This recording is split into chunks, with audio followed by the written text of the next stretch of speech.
You can do this. Yes! In your wildest dreams. All-Star Saturday on TNT, where the best of the NBA really put on a show.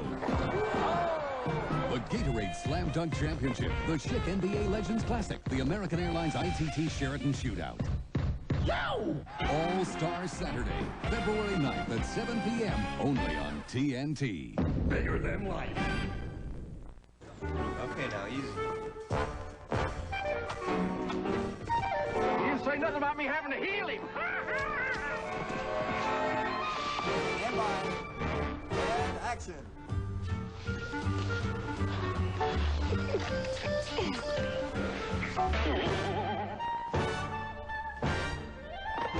Big stars, great stories. That's why our original movies are part of the good stuff on TNT. Beginning Monday, TBS is serving up Prime Chuck. He's a grade A good guy who knows what's at stake. So turn on the heat and turn up the flames. Because all week long, Chuck's really cooking with 5 films that prove he's in rare form. 5 nights of Prime Chuck. Beginning Monday, 8:05 Eastern, only on TBS. Friday on TBS, a world at war and the need of a man to pave the road to victory. I said attack. A man to stand up for what he believes in. I don't intend to speak to one Nazi officer until they admit total defeat on German soil. And for the woman he loves. Robert Duvall, Lee Remick. American Heroes Week continues with Ike, The War Years. 8:05 Eastern on TBS, Friday night.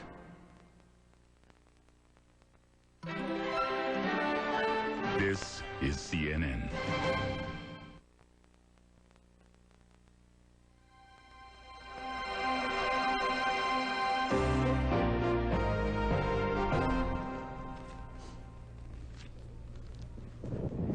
In the Gulf, war on the ground as well as war in the air. And U.S. troops have died in the battle. CNN's coverage of the war in the Gulf continues. I'm Dave Michaels at the CNN Center in Atlanta. And I'm Bernard Shaw in Washington. The first major ground battle of the Persian Gulf War continues. The battle is for the Saudi Arabian town of Khafji. It's about 12 miles south of the Kuwait border along the Gulf Coast. It was abandoned when the war broke out. The latest reports say forces led by Saudi Arabia penetrated the center of the town, but apparently they have not been able to drive Iraqi forces out. United States Marines fired off howitzers and other weapons at the Iraqis after engaging units from Qatar early Wednesday. Iraqi forces crossed the border at 4 points. 12 U.S. Marines were killed. Saudi and other allied casualties were said to be light, while U.S. military officials say Iraqi casualties were heavy. A daring but failed rescue attempt by United States Marines stands out in the Battle of Khafji. Pool reporter Brad Willis takes us to the front line for the story. During the battle today, primarily Iraqi forces against Saudi and Qatari forces, the Marines played a supporting role. But at midday, a daring rescue was planned of 2 U.S. Army soldiers pinned down at the entrance to Khafji. And their vehicles stranded in the mud. We're going to take 2 vehicles down with cover all the way down in. Once we get in there, send 1 man in to grab them, pull them back out. Try to rescue them. Yes. Are they in a dangerous position right now? They're taking enemy fire. A platoon of tow missile vehicles raced to the city gates. Cobra attack helicopters overhead. But the mission failed. They weren't in the vehicle. The tires were spinning, deuce gear was in there, but they weren't in the vehicle. We don't know if they fled or were captured. While the Marines were unable to rescue the Army soldiers, they cited a new objective during their mission. 2 Iraqi armored personnel carriers inside Khafji. Cobra assault helicopters were called in for the attack.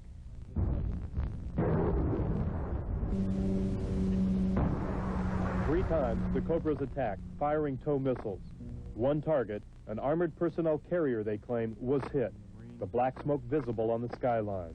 One young Marine gunner describes the fighting. It was small arms fire, but you couldn't really see where they were at, so we had no way of firing back at them. During the fighting, reinforcements of the Saudi National Guard rumbled north towards the battlefront.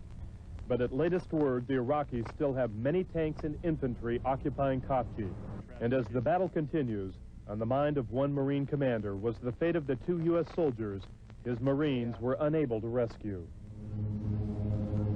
Apparently 2 soldiers made a wrong turn coming this way and got themselves up into Khafji. And there were 2 vehicles with 4 soldiers.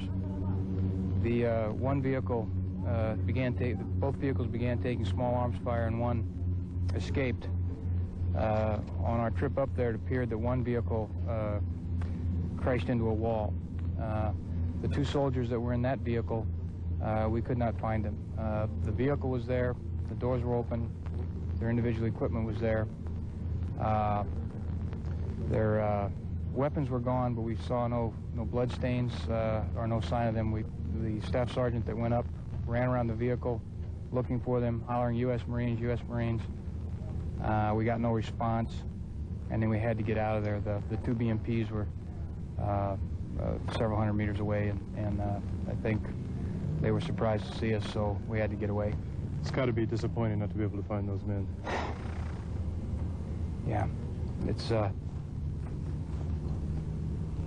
we wanted to get them pretty bad. With the Marine 1st Division, Brad Willis, Saudi Arabia. From the Pentagon, CNN's Wolf Blitzer reports on a possible Iraqi motive for the cross-border strike into Khafji. U.S. officials say the Iraqis attacked Saudi Arabia, partly hoping to draw the Allies into a full-scale ground war, and partly out of frustration after getting hit by days of non-stop airstrikes and intense artillery fire. The top U.S. commander suggested the frontline Iraqi troops could expect more. Well, we haven't hit this area very hard. We haven't hit this area anywhere near as hard as we've hit the Republican Guards and some of the other areas. So this one hasn't been hit very hard. We may change our mind now. Schwarzkopf played down this first sustained ground fight. And other U.S. officials say they're determined to avoid any ground offensive until the Allied air campaign has had at least 2 more weeks to weaken the Iraqi army. There's always a chance of that. But certainly, you know, as a military planner, you always plan for the worst case rather than the best. But I'm certainly not going to assume away the capabilities of the enemy at all. And the mere fact that they launched this foiling attack or whatever it might be indicates that, you know, they certainly have a lot of fight left in them. The commander says the air assault is now in phase 3, the drive to cut off Iraq's approximately 500,000 troops in and around Kuwait. He says bomb attacks against bridges have reduced the Iraqi supply line by 90%. And for the first time, 2 weeks into the war, he detailed Allied airstrikes against a key target, Iraq's best soldiers, the Republican Guard. Schwarzkopf says B-52s and other bombers have flown some 300 missions a day over the Republican Guards alone, in one 3-day period dropping more than 1,200 tons of bombs, including some, he said, destroyed an ammunition depot that supplied all Iraqi forces in Kuwait. If on a scale of 1 to 10, the eruption of a volcano registered 10, and the recent explosion at the Soviet rocket propellant plant would register a 9, the secondary explosion we had the other day, registered at 12. For the first time, Schwarzkopf also detailed specific claims of bomb damage during the first 2 phases of the air campaign, which he said succeeded in achieving air supremacy and the destruction of much of Iraq's command and control capability. Schwarzkopf showed videotapes of attacks by F-117A stealth fighters, which he said have been virtually invisible in over 800 missions against Iraqi radar installations. There have been another 1,300 Allied missions against Iraqi airfields and hardened shelters. He also showed the first videotape of attacks against Iraq's mobile Scud missile launchers, and he stated categorically that during those 1,500 air attacks, all of Iraq's 36 fixed missile sites were destroyed. Okay, with regard to Saddam Hussein saying that he has met the best that the coalition has to offer, I would only say the best is yet to come. But the casualties in the first ground combat served as a reminder that if there is a ground war, the worst may be yet to come. Wolf Blitzer, CNN, the Pentagon. Baghdad is calling Tuesday night's ground assault into Saudi Arabia a major victory. To quote Iraqi officials, the forces of Saddam Hussein are wiping out the renegade invaders, unquote. The official Iraqi news agency says the attack on the town of Khafji was planned personally by Saddam Hussein. Iraqi television is broadcasting this tape showing President Saddam and his advisors at an earlier meeting. But the planning for the ground assault apparently took place on Saturday. The next day, Saddam Hussein is said to have visited troops in Basra to issue the orders.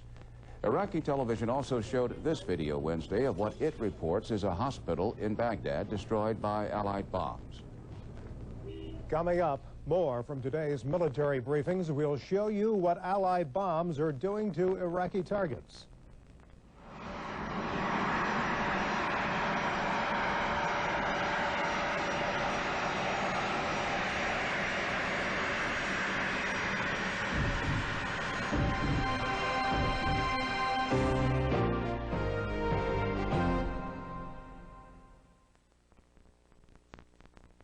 Let's add a few graphics. I like that. And if we add another color. At Pip Printing, we know it's not just another brochure or presentation.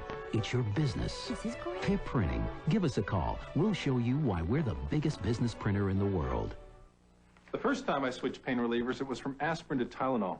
Then recently, I switched again, from Tylenol to Advil. You see, I got these really pounding headaches, and I found Tylenol didn't always get rid of all the pain. So I tried Advil and found that for my really tough headaches, 2 Advil worked better than 2 extra-strength Tylenol. That's the kind of relief I want. For my tough headaches, Advil just works better. Advil, tablets and caplets, advanced medicine for pain. What's your name? Where are you from? Not a question. She's changed her name, her looks, her life. All to escape the most dangerous man she ever met. Her husband. Where is she? This is our last chance. I can't live without you, and I won't let you live without me. Julia Roberts, Sleeping with the Enemy. Rated R. Starts Friday, February 8th at theaters everywhere. For the latest news on the Persian Gulf, call the CNN hotline, 1-900-520-1CNN.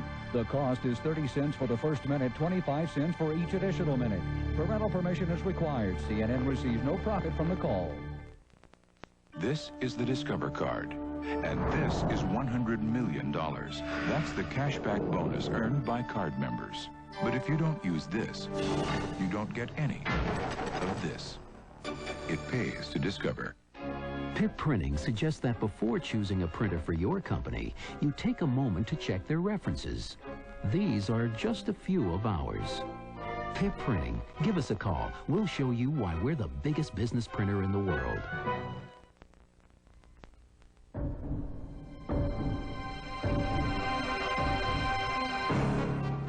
Among today's developments in the Gulf War, fighting reportedly continues in the Saudi Arabian town of Khafji. And the commander of Allied forces challenges Iraq to let the International Red Cross see those Allied prisoners of war.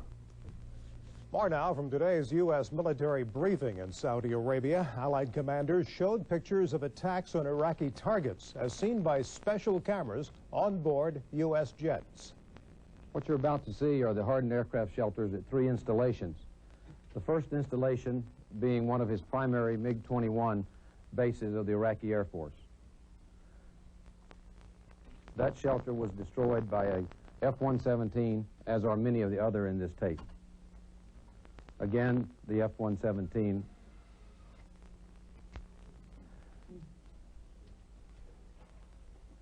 Each and every hardened aircraft shelter obviously does not have an airplane in it, as you can see by the explosion and the degree of explosion. However, there are a significant number of them that do and have other things stored in them, that being a case in point.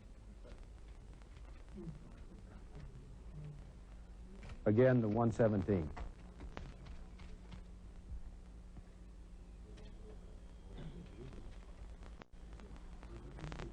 Talil Airfield is one of Iraqi's major F-1 or Mirage 2000 bases. This hardened aircraft shelter was destroyed by an F-111. The results to date of this type of attack, if we have destroyed more than 70 of these hardened shelters, and quite frankly, the Iraqi aircraft are running out of places to hide. We now have reports that many of their smaller aircraft, they have moved to roads and hidden them in residential areas that are close to the airfields because they know we're not attacking civilian targets. As you all well know, 89 of their aircraft, and I should say these are their frontline F-1s, Mirages, and their MiG 23 fencers, 89 of them have flown into Iran. The simple fact of the matter is that now, every time an Iraqi airplane takes off the ground, it's running away. As a result, Chuck Horner, my CENTAF commander, has now claimed air supremacy. I'd like to now show you a little film of the destruction of the bridges numbered 1, 2, 3, and 4. The first video is a railroad bridge. And obviously they have very limited rail lines, so when you take a railroad bridge out, it makes a big difference. We try and hit right near the shore, I've been told, because that's the most difficult to repair and does the most damage if you get in at that point. That's one end of the bridge. You'll now see the same bridge again. Notice that's where we hit before. The span's gone. We're now hitting the other end of that railroad bridge. Okay, next we're going to show you some versions of highway bridges. You might ask on this next shot why it is we're hitting the bridge in the middle. The answer is you can see how cloudy it is. The pilot just breaks out of the cloud and doesn't have a lot of time to get his sight on the bridge, so he just puts the sight where he can on the bridge and bombs away.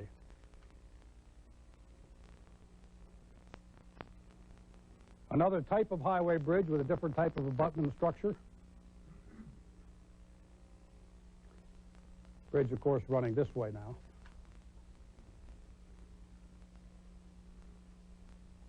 I'm now going to show you a picture of the luckiest man in Iraq on this particular day. Keep your eye on the crosshairs. Right there. Look at here. Right through the crosshairs. And now in his rearview mirror,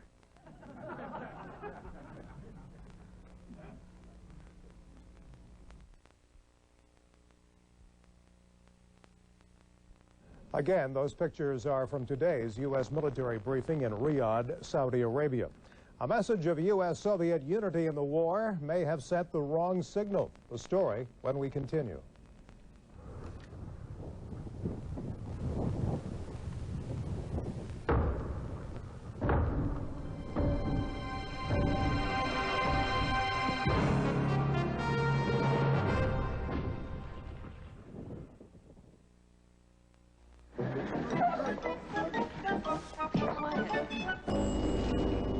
Your recommendation for our business insurer? Wausau, sir. Wausau for workers' compensation. And group health. And pensions. And property. And no one can beat their service. Well, I didn't understand that. He's coming back. Good work. For all your business insurance, it's the professionals from Wausau. Keep that shower fresh feeling all day with Band. When you feel shower fresh, you feel good about yourself. Get that shower fresh feeling and feel good about yourself all day. Keep that shower fresh feeling all day. Did you know only 1-800 service is guaranteed if something keeps you from getting calls?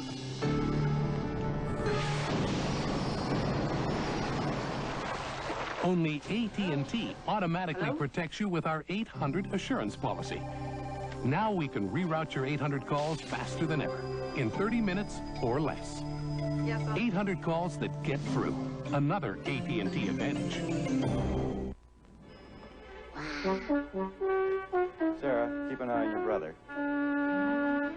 Face it, you never really know how demanding business is going to be. Go ahead. So more and more companies are choosing Konica, the copiers they know they can rely on. Let's go, kids. No matter what size your company, no matter what size the job, Konica copiers are ready. Konica, capturing the imagination.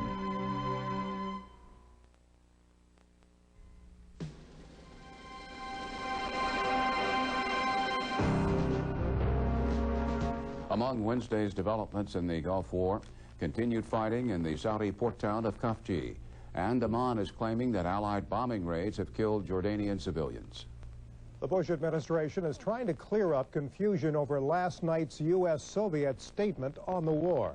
At first, it seemed to signal a change in U.S. policy and talk of a possible ceasefire. The statement also spoke of efforts to settle the Israeli-Palestinian dispute once the war ends. But as CNN World Affairs correspondent Ralph Begleiter reports, those messages caught some by surprise. State Department cables have been sent out to embassies, and phone calls are being made in an attempt to steer worldwide interpretation of the Soviet-American agreement. Israeli officials saw a new tone of linkage in the statement, which pledges mutual U.S.-Soviet efforts to promote Arab-Israeli peace. Secretary of State James Baker felt pressured to offer an hour-long explanation to Israel's ambassador in Washington. Among other things, the Secretary reassured me that there was absolutely no change in the policy of the United States with regard to the so-called subject of linkage. Administration officials claim President Bush made the same statement last October at the United Nations, but then the president didn't even mention the Soviets and spoke only of possible opportunities. There may be opportunities for all the states and the peoples of the region to settle a conflict that divides the Arabs from Israel. The Soviets entered the picture at the Helsinki summit when Presidents Bush and Gorbachev promised to work separately to resolve all remaining conflicts in the Middle East and Persian Gulf. Only last week, Mr. Bush told reserve officers there would be no ceasefire in the Gulf War. There can be no pause now that Saddam has forced the world into war. The Soviet-American statement says a cessation of hostilities would be possible in response merely to an Iraqi commitment to withdraw from Kuwait. President Bush let it be known he is unhappy with the wording of the Soviet-American statement, but concealed his displeasure. They're no different. Is the president angry with his Secretary of State?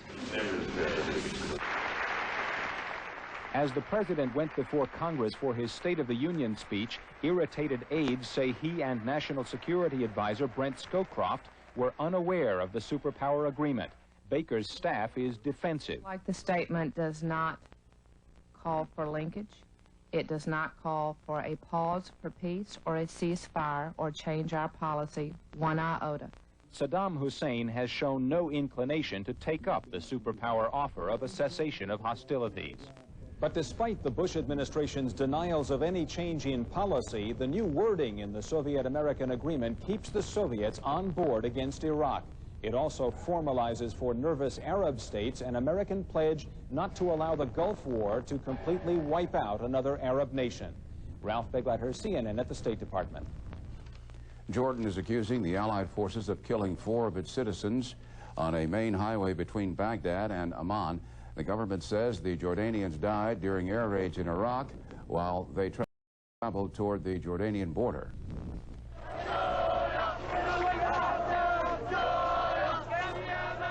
And in Amman, thousands of Jordanians staged a pro-Iraqi march Wednesday. They demanded the government allow them to fight alongside Iraq against Israel. Jordan has said it will not enter the Gulf War except to defend its own territory.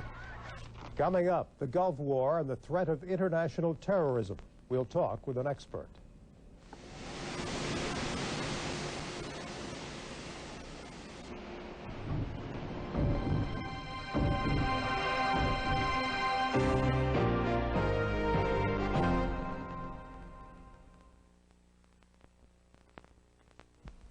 Did you know only 1-800 service is guaranteed if something keeps you from getting calls?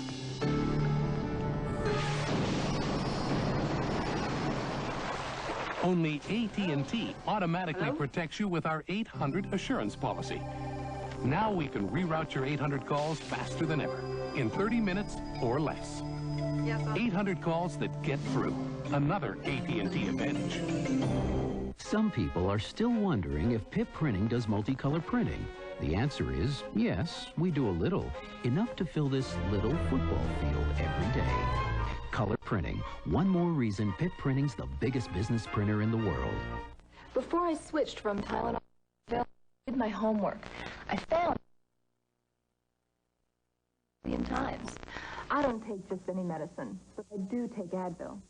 Advil, advanced medicine for pain.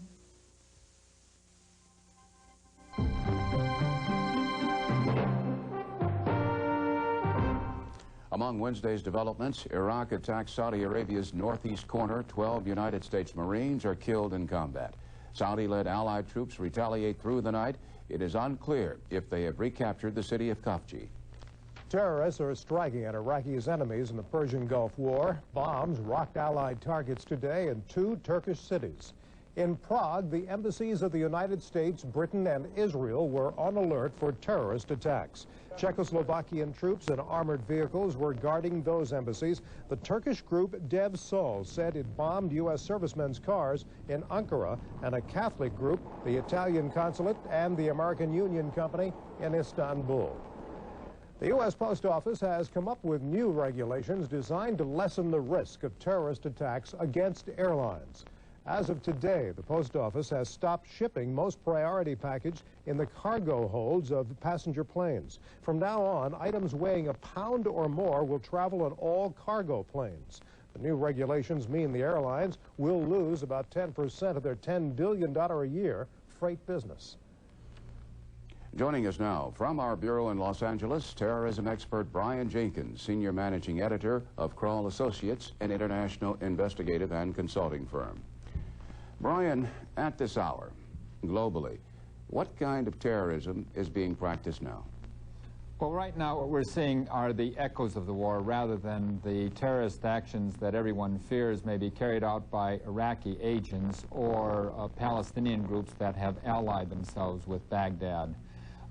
These are primarily groups around the world that existed before the war that are expressing their solidarity with Saddam Hussein or their opposition to the Allied forces, principally in the form of low-level bombings directed against the diplomatic symbols of the Allies or the American corporations that symbolize the Allied powers. Why, in your judgment, has there not been a major outbreak of terrorist acts? That's a good question, and quite honestly, we don't know the answer. It may be lack of capability. It may be self-imposed constraint. Certainly, at the outset of the war, security has been heightened worldwide, and a number of governments took preemptive steps, expelling Iraqis, taking people into custody, keeping others under very, very close surveillance, in an effort to prevent a terrorist attack. So it could be that. At the same time, I don't know that anybody is terribly confident that if the terrorists, these major terrorist organizations, wanted to do something somewhere in the world, that they are entirely prevented from doing so. Any concern in your mind for the treatment of Iraqi Americans, or Iraqis for that matter? One carrier, Pan American, is refusing to allow them to fly.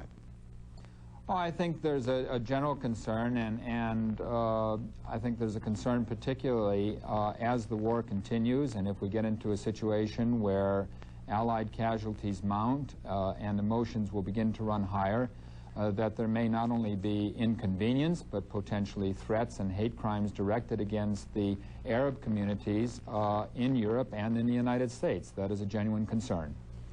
Brian, discuss, if you will now, the element of fear in the terrorist arsenal. Well, that's really what terrorism is about, and we see it working in a sense so effectively. If we think of terrorism as comprising not only the sum of terrorist actions, but also the atmosphere of alarm that is created by terrorist acts or even by the threat of terrorist acts, then, in fact, we have been living in an environment of terrorism in Western Europe and in the United States for some period of time now, even before the beginning of hostilities in the Gulf. There is a great deal of public speculation about likely targets. Security has been visibly heightened, and people are genuinely frightened. What prime terrorists are in circulation, and where are they? Well, certainly the capabilities of both Iraqi agents and their Palestinian allies are greatest in the Middle East. Beyond the Middle Eastern countries, I think we have to concede that these organizations have had in the past and may still have some type of infrastructure in Western Europe and in Asia. That infrastructure may include sleepers, that is, Confederates who have been long-time legal residents of these countries, many of them with European wives, who will only surface at the last moment to provide intelligence and logistical assistance to terrorist infiltrators. I think here in the United States we're probably at the edge of the terrorist reach, but I don't think that any country can claim that it has immunity against the possibility of a single terrorist spectacular. Thank you. Brian Jenkins. Still ahead, the ground war scenario from the Allies' point of view.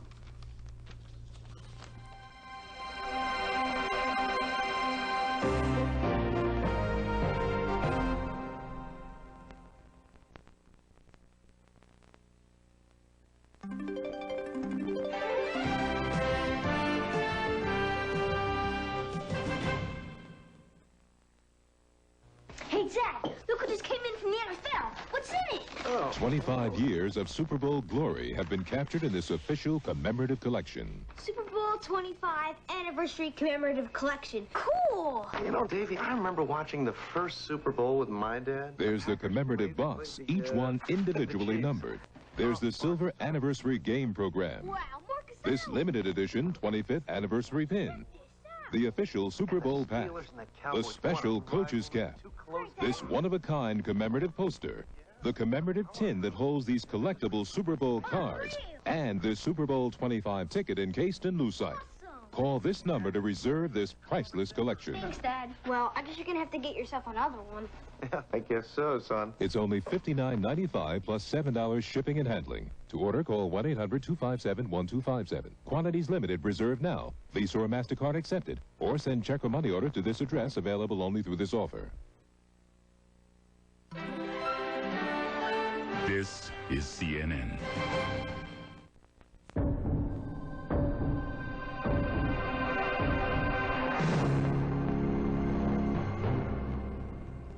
Updating for you our top stories in the Gulf. Saudi-led Allied forces fight back Wednesday night to recapture the town of Khafji in northeastern Saudi Arabia. Earlier, 12 United States Marines were killed in fighting there late Tuesday and early Wednesday, the first major ground battle of the Gulf War. Iraq's official news agency says Saddam Hussein personally planned a ground assault on Saudi Arabia.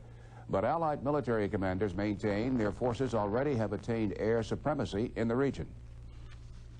Quite frankly, the Iraqi aircraft are running out of places to hide. We now have reports that many of their smaller aircraft, they have moved to roads and hidden them in residential areas that are close to the airfields because they know we're not attacking civilian targets.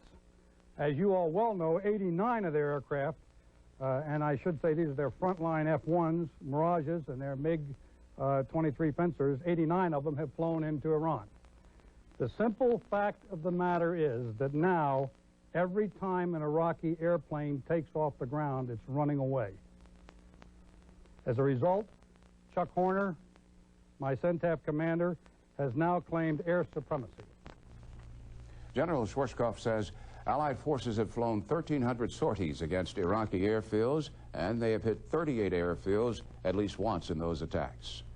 Let's get a financial update right now, and for that we go to Bill Hartley in New York. Bill. Today, Tokyo stocks are continuing a rally which started in New York. The Nikkei average adding 144 2/3 points during the morning session, and it closed at a level of 23,554. Trading was light. Stock markets in Hong Kong, Australia, Singapore, and Taiwan also are all higher at this hour. In New York, traders scramble to buy stocks, heartened by an economic report and news that the Allied forces repelled those Iraqi soldiers in the first ground action of the Gulf War. That pushed the Dow Jones Industrial Average 50.5 points higher. It is past the 2,700 level for the first time since August.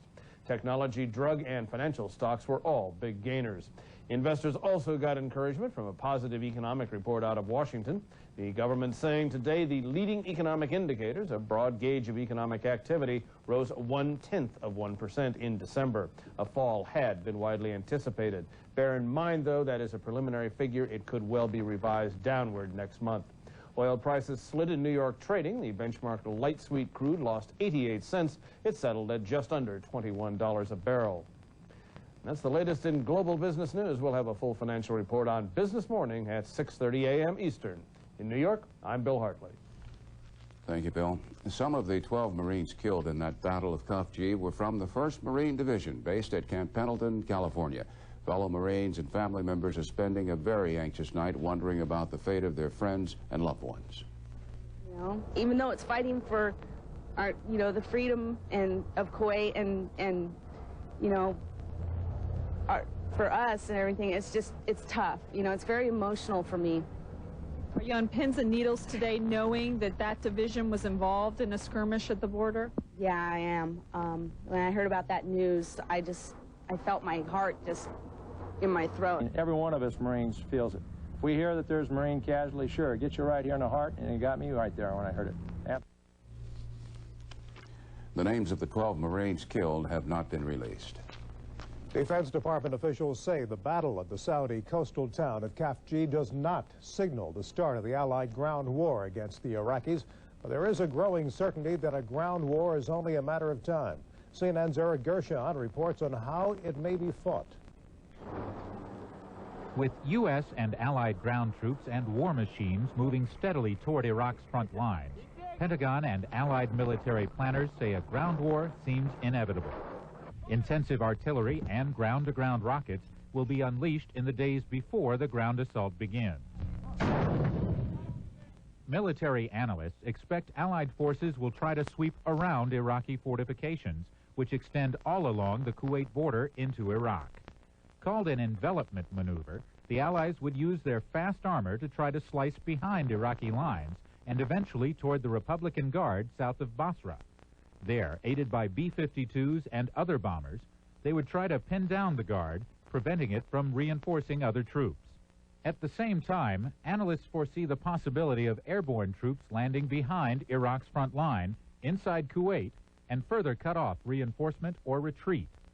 A direct assault on Iraq's frontline troops is also possible, both to confuse the Iraqis and pin them down while the attempt to encircle them is completed. For this assault, expect the use of artillery to soften up defenses, then ground-supporting airstrikes and close-in helicopter attacks, combined with tanks and troops trying to punch holes through Iraqi lines. Another possibility, an amphibious landing by Marines somewhere near Kuwait City to speed the retaking of the Kuwaiti capital. However the battle goes, once it begins, it's sure to involve the full range of Allied power, as the coalition tries to overwhelm an Iraqi army which specializes in slower-paced defensive battles. Eric Gershon, CNN reporting.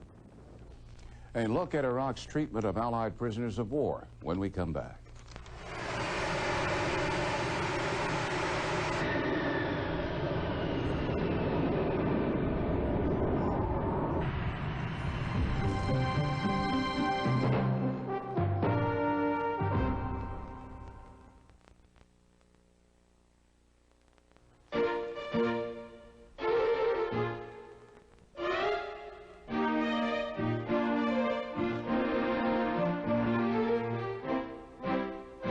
If after test driving a Sterling, you find another car with all of its standard features and appointments for $28,500 or less, we'll do more than congratulate you. We'll buy it for you. Those April showers. Dinner with Amanda. You remember that? Conference in Colorado? Ah, yes. You used to hate April. Taxes, sorting through receipts. But as a Gold Card member, you get this year-end summary of charges. Itemized, civilized, far less taxing. Whenever April showers. The Gold Card. Only from American Express. Don't leave home without it. Did you know? Only 1-800 service is guaranteed. If a little slip keeps you from getting calls. Only AT&T automatically protects you with our 800 assurance policy. Now we can reroute your 800 calls faster than ever, in 30 minutes or less. 800 calls that get through. Another AT&T advantage. As you watch this, your money is changing hands. To find out how and why, you need the latest business news at 15 minutes into each half hour, only on Headline News. Tonight on Sports Tonight, Deion Sanders, now a member of the Atlanta Braves. And he says, Ted, I want a helicopter. Sure. We got that in college basketball. St. John's taking on Georgetown, and we'll see how Indiana does. 11:30 Eastern Time tonight.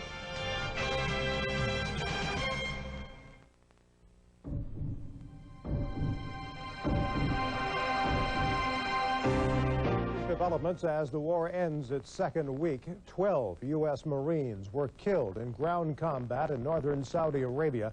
It happened as Iraqi troops took the offensive and battled Allied forces near the Kuwaiti border. That fighting continues in and around the town of Khafji. The Pentagon says there are now 8 American POWs held in Iraq. What they and other Allied POWs face, the uncertainty and the possible torture, is familiar to POWs of earlier conflicts. In this special assignment report, CNN's John Kemp examines the issue of prisoners of war.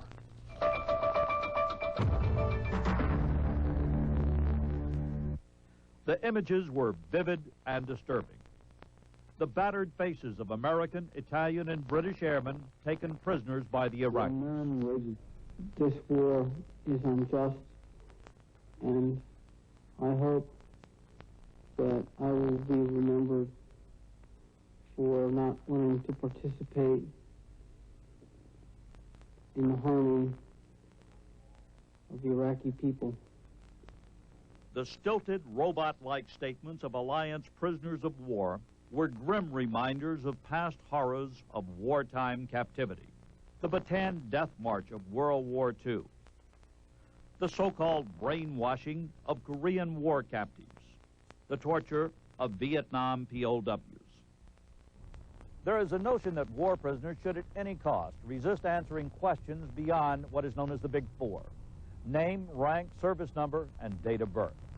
But the reality of the Vietnam War was that most prisoners who took this line of resistance had their names etched on this memorial. They became dead heroes. Retired Air Force Colonel Robert Sawhill knows the reality of being a POW. Before his release in 1973, he was held captive in Vietnam for 5.5 years. Colonel Sawhill says, contrary to the popular myth, most POWs don't resist questioning for very long, nor should they. They convinced me very early in the game, probably the second or third day of interrogation, that with enough physical abuse and torture, they can get almost anybody to talk. All the POWs that I talked to ended up giving more than just name, rank, service number, and date of birth. There may be some that did stick to that, but I don't think they came home alive. Colonel Sawhill says that once a POW breaks, he is overcome by feelings of guilt.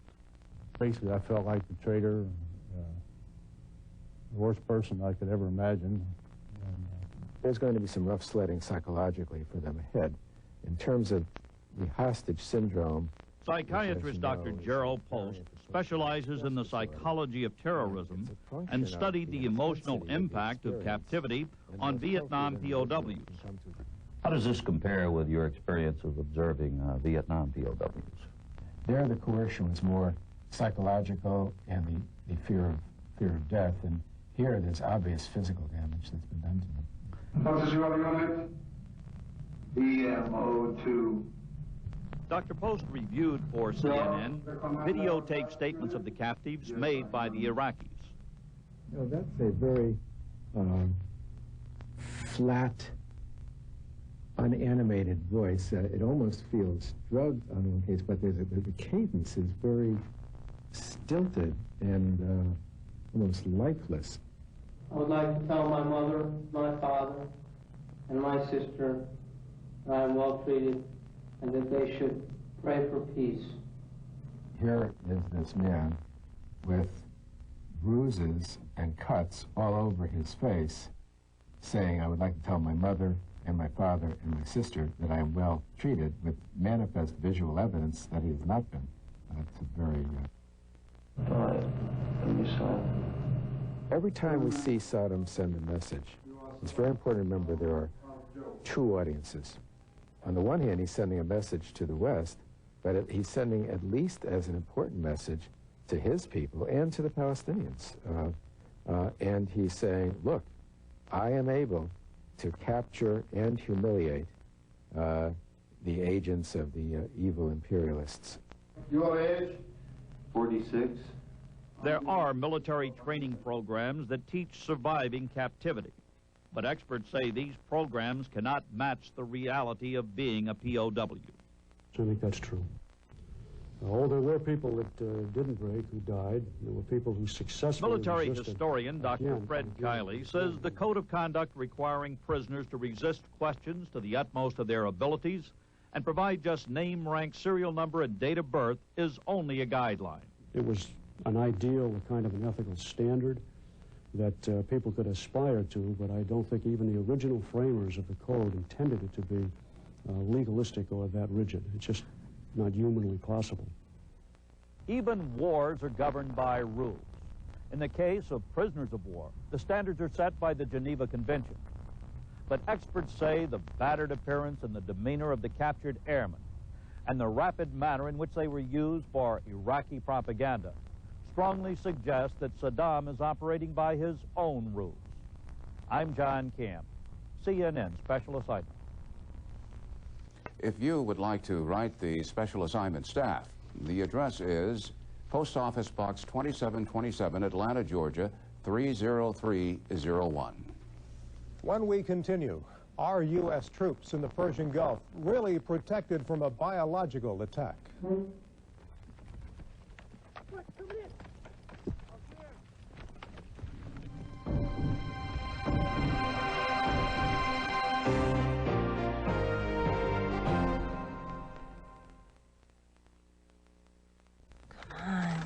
Come on. I know there's one. Ah, yes. We're in luck, Mr. Cheney. We have one room left. Thanks, Donna. I hate to turn guests away, particularly our regulars. Sometimes they don't make reservations. Too busy. I can usually get them a room at the Holiday, but they have to pay more. Room 312. Maybe that's one reason we're full. Ramada, 1-800-228-2828.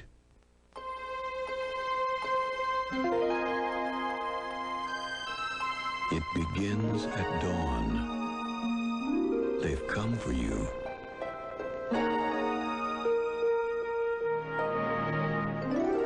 And they want what you have. It's your bed. Your Serta Perfect Sleeper.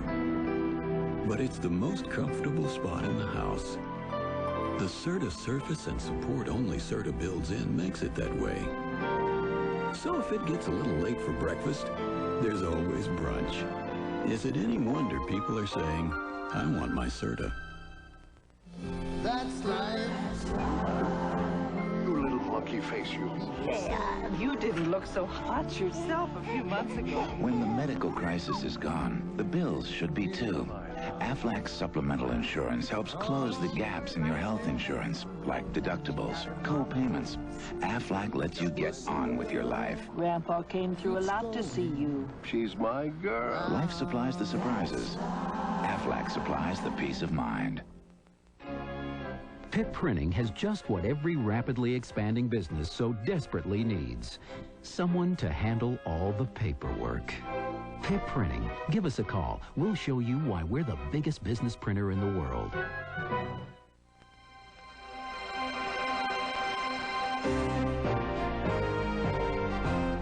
Checking the headlines, Iraqi troops occupy the deserted Saudi Arabian town of Khafji.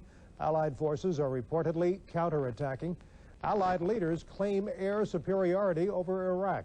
And on the Persian Gulf, cleanup starts on the oil spill called Saddam Slick.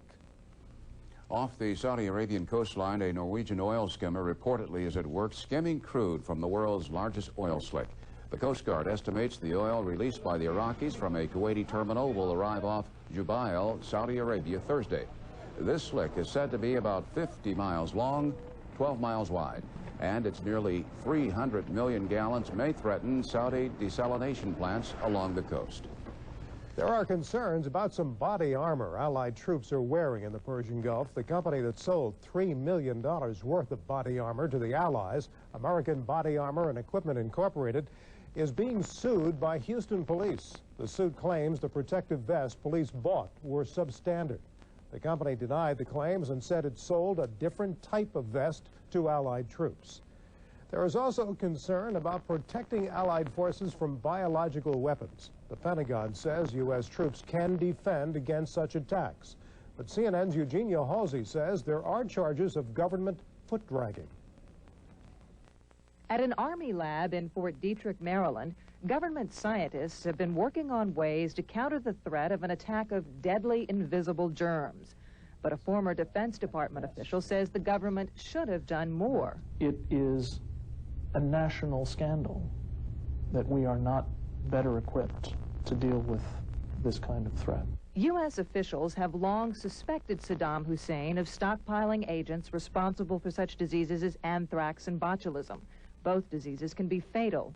The U.S. isn't sure whether Iraq could actually use missiles or bombs to spread the diseases across battlefields, but this week, Saddam claimed he can. The horror of a biological attack is that it's insidious, and the organism must be dispersed by what you call an aerosol, that is, fine dust particles in the air, and you wouldn't know they were there. The Pentagon says the same masks and suits worn to protect against chemical attacks are the best defense against biological warfare. But some in Congress are upset that even though the Defense Department has spent millions of dollars on research, the U.S. still has no devices to detect a biological attack. Troops wouldn't know they'd been attacked until they got sick. What we had hoped would come out of this was a method of detecting biological weapons when they're sent in or when they're floated across a battlefield or whatever. A report released this week by the General Accounting Office claims the Army wasted money researching agents not considered a threat, a charge other experts dispute. The Army declined to comment on the report, but both the Army and Glenn stress this does not mean U.S. troops are unprotected. They say the military has developed vaccines and drugs to defend against biological warfare, though not all of the troops have been inoculated. Some experts are less worried about the troops than they are the public. They fear a terrorist could unleash deadly bacteria or toxins in the U.S. We must begin, in my view, a crash program aimed at rectifying decades of neglect in areas of defending the American people. Some experts think biological weapons might backfire. They say they're just too unpredictable to be of military use to Iraq. But others say that wouldn't necessarily stop Saddam Hussein from using them. Eugenia Halsey, CNN, Washington.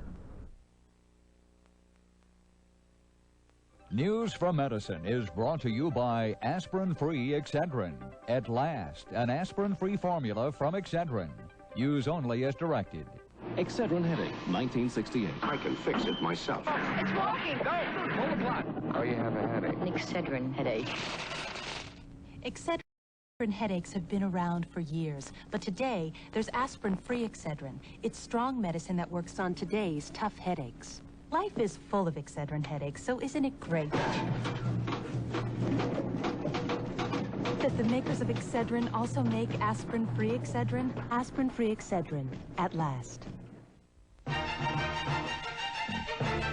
Tomorrow night on Larry King Live, I'll talk to the front man for the Pentagon, Chief Spokesperson Pete Williams. Meet him tomorrow night on Larry King Live, 9 Eastern on CNN.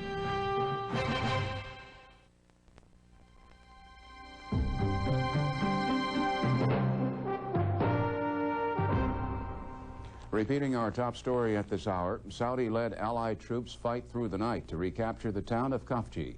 12 United States Marines were killed there Wednesday. Located a few miles south of Kuwait, Khafji, Saudi Arabia, is a border town. When war broke out 2 weeks ago, it became a ghost town. Now it's a battle zone, the site of the first U.S. ground casualties in the war. Here's what it looked like Tuesday night into Wednesday as U.S. Marines came under fire and fired back. We're hearing some kind of firing in the distance. We don't know what it is, whether it's enemy fire or friendly fire back at them. Sounds like it's outgoing, but from that distance, it could be deceptive. It could be either way. We're hearing a lot of planes flying north, Allied planes, to bomb inside Kuwait. That's a jet going over. We hope. There's a second aircraft overhead.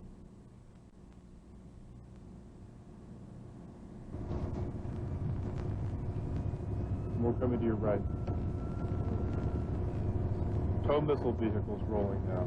A platoon of tow vehicles rolling, protecting the perimeter. An alarm just went off for an air raid. Tow vehicles are starting to patrol the perimeter.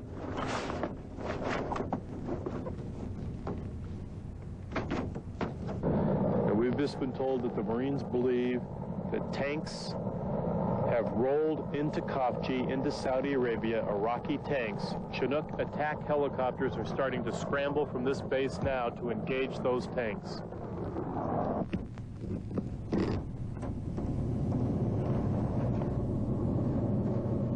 Three flares or something going on.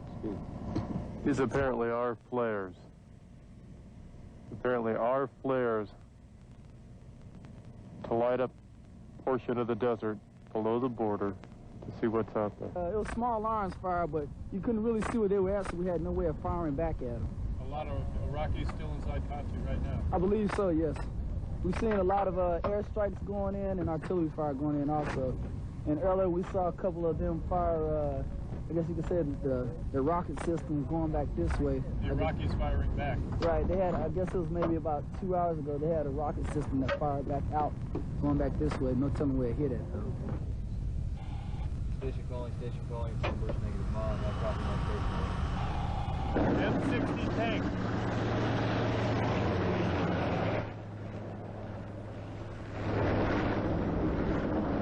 I don't think he's tried to take the town of Khafji. There's some small arms, nothing serious. Again, I think he's desperate. No significant military movement or major mass or anything of that nature. So missile is capable of taking out any tank they have, blowing them off the face of the earth. How eager are you for this mission? Very eager to show them that the United States is here to do business. Heads up, watch your head. Put him up on the truck, leave him right on the side, right on the side.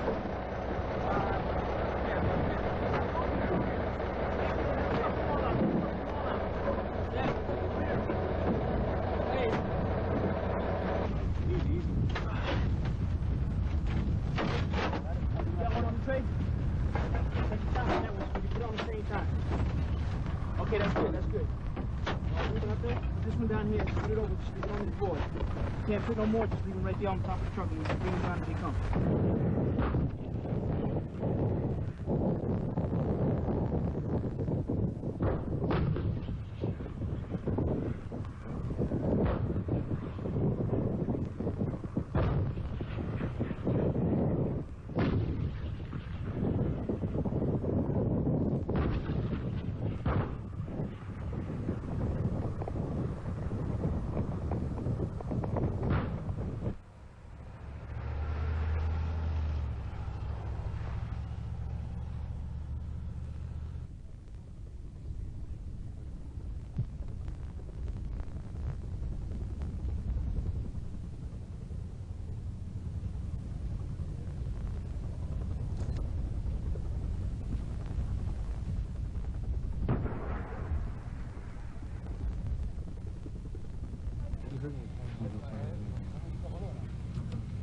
You got anything on net?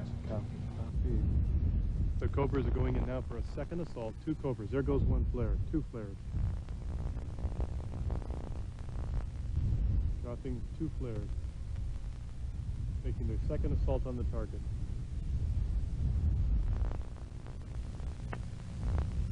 On the first assault, we're told they hit 1 personnel carrier. Now they went back to the second one.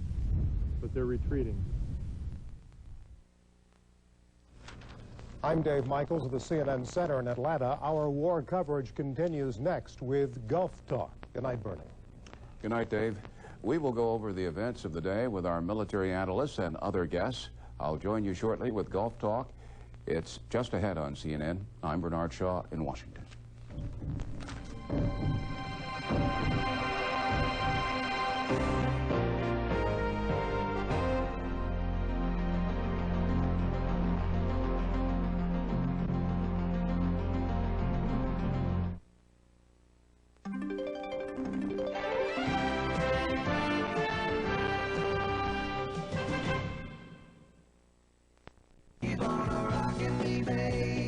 When I hear the music of the 70s, I can't sit still. I just want to jump up and dance. The sounds of the 70s. You loved them then, you still love them, no matter how you've changed. I've changed a lot. The songs you've loved are still the same. The old music is far better than the new stuff. I can still listen to it day in, day out for hours on end. After midnight. And now, you can listen to all your old favorites on CDs or premium cassettes with the sounds of the 70s collection from Time Life Music. Slip sliding away. Remember your favorite song? I have a million favorite songs. This is your song. Your song by Elton John. Ah, that's my favorite song. Lean on me. Lean on Me, Bill Withers. You've got a friend. That's a great song. That's a great song. James Taylor. Oh, that's my favorite song. And they're all here, digitally remastered to sound better than you remember. Start your Sounds of the 70s collection with 19 top hits from 1972. More than 1 full hour of your favorite songs. You'll remember the good times. Getting in a car with a whole bunch of friends, cranking up the music, driving all night long. We did some serious jamming. For only $9.99 for double-length cassettes, $11.99 for compact disc, you'll enjoy 19 blockbuster hits. Well, you were in the 70s. You know what it was like. It was great stuff. The louder, the better. It's like if it's too loud, you're too old. Then every other month, you'll have a chance to audition another album of unforgettable music from unforgettable times. Have your credit card ready. Here's how to order. Part of me still hasn't changed because I still love the rock and roll. Call 1-800-972-2600 and use your credit card to get Sound of the 70s at the special introductory price of just $9.99 for cassette or $11.99 for CD. Or send pay